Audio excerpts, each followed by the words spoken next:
ফিলিস্তিনের গাজায় বিমান হামলায় অন্তত ৩৫ জন নিহত হয়েছে। এই হামলায় নিখোঁজ রয়েছে অন্তত ৮০ জন। দেশটিকে পৃথিবীর মানচিত্র থেকে মুছে দিতে উঠে পড়ে লেগেছে ইসরায়েল। হত্যা করছে নিষ্পাপ শিশু, নারী সহ বেসামরিক নাগরিকদের।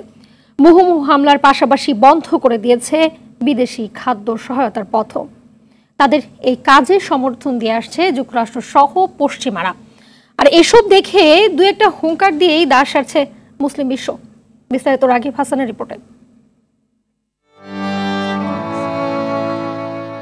কতটা নির্লজ্জ বিশ্ব হলে এভাবে নিশ্চুপ থাকতে পারে, এভাবে চোখের সামনে হাজার হাজার শিশুর লাশ দেখতে পারে, পৃথিবীর মানচিত্র থেকে একটি রাষ্ট্রকে নিশ্চিহ্ন করার জন্য চোখ বুজে থাকতে পারে। কোনো বাবা তার সন্তানের অথবা ভাই বোনের মৃতদেহকে আঁকড়ে রাখার চেষ্টায় বিভোর। এসব দেখেও গলছে না বিশ্ব মোড়লদের মন। বিশ্ব রাজনীতির ছোবলে এক এক করে ঝরে পড়ছে হাস্যোজ্জ্বল এই শিশুরা। তবুও নিশ্চুপ মুসলিম বিশ্ব। এক দুবার হাকডাক দিয়েই দায় সারছেন তারা।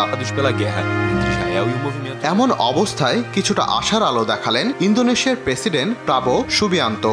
গাজায় যুদ্ধে ক্ষতিগ্রস্ত ফিলিস্তিনিদের সামরিকভাবে আশ্রয় দিতে তার দেশ প্রস্তুত বলে জানান তিনি। কিভাবে ক্ষতিগ্রস্ত ফিলিস্তিনিদের ইন্দোনেশিয়ায় সরিয়ে নেওয়া যায় তা নিয়ে ফিলিস্তিন ও অন্য পক্ষের সঙ্গে দ্রুত আলোচনার জন্য তার পররাষ্ট্রমন্ত্রীকে নির্দেশনা দিয়েছেন তিনি।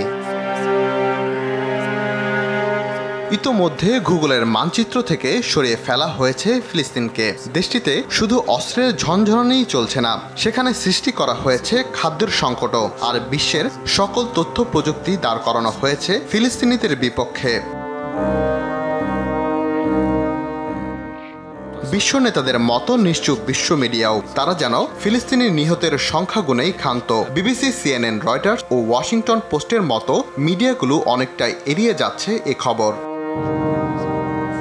18 মার্চ গাজায় নতুন করে ইসরায়েলি হামলা শুরু হওয়ার পর থেকে প্রায় 1500 ফিলিস্তিনি নিহত হয়েছে। বৃহস্পতিবার এক প্রতিবেদনে এ তথ্য জানায় বার্তা সংস্থা আনাদুলো। তবে নিখোঁজ অনেকের পরিণতি এখনো জানা না যাওয়ায় সংখ্যা বাড়তে পারে আরও অনেক।